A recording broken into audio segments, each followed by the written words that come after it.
ओम स्थापकाय च धर्मस्व सर्वधर्मस्वरूपिणे अवतार वरिष्ठाय শ্রীরামকৃষ্ণায় তে নমঃ। ওম। এখন সবাই যে ম্যানিফেস্টেশনের কথা বলে তা কিন্তু ঠাকুর বহুদিন আগেই অতি সহজ ভাষায় বুঝিয়ে দিয়েছিলেন।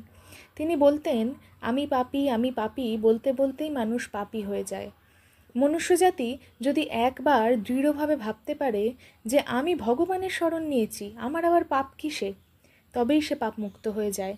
অর্থাৎ ঠাকুর বলছেন, আমরা যদি পজিটিভ ভাবি তবেই আমাদের জীবনে পজিটিভিটি ভরে উঠবে।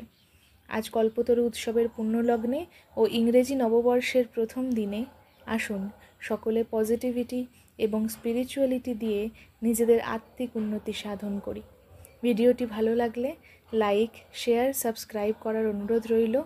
সকলকে ইংরেজি নববর্ষের